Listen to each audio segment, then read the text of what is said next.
Hello, my name is Nadine, and today I'm going to be presenting my introduction speech for introductory speech. Sometimes you have to walk before you can run. This is a quote that Tony Stark said in Iron Man, and it's one of the quotes that I live by and constantly am repeating to other people. What this means to me is that you need to dive in something sometimes before taking it step by step. For example, riding a bike.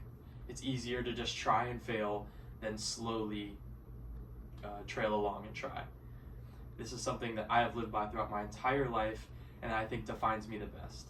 I'm going to be describing 3 pieces of media that I think define me very well. Which the first one happens to be Iron Man, which is my favorite movie. One of the biggest plot points in the show, or in the movie, is that Iron Man can't solve everything by money. This is something that I've had to relate to because growing up with a decent amount of money, I used to think you can solve it with everything, which I've learned you can't do. And this movie has helped me realize that.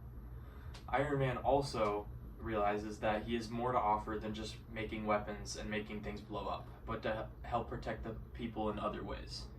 This is also something that I have taken from this movie because just because it seems like you're meant for one thing doesn't mean that that's the exact case. You have plenty other purposes in life. And watching that movie made me realize that.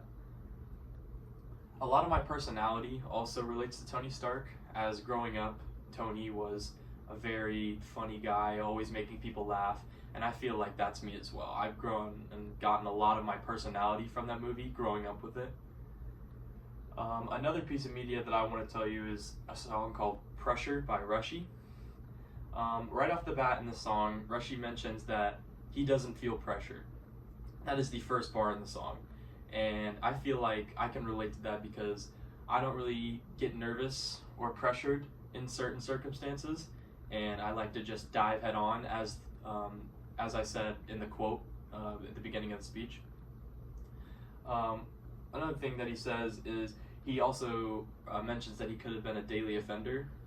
Growing up, I wasn't in with the best crowd, and kind of, messed me up a little bit, but I got on a better path and here I am today, so I can definitely relate to what he said right there. One of the final bars in the song is I woke up this morning smiling, which is one of the things that I strive to do, get up every day and make sure that I have a smile on my face so I can put one on others as well. Another piece of media, the last one that I'm going to share, is a show called Blue Lock. The show Blue Lock is about a young soccer player who wants to become the best striker in the world, which a striker is a soccer position, the upfront soccer position. This show relates to me a lot because of my love for sports and the mentality from the main character. His mentality reminds me a lot from Kobe Bryant, of his Mamba mentality, because he doesn't stop trying and keeps going no matter what. This is something that I have modeled my life afterwards because Kobe was my mentor and my role model growing up. So watching this show really struck gold with me because it was something that I can relate to as well. Blue Lock is a very awesome coming of age film, or coming of age show. So because as a teenager, it is nice to see someone growing up and accomplishing their dreams as well. Thank you.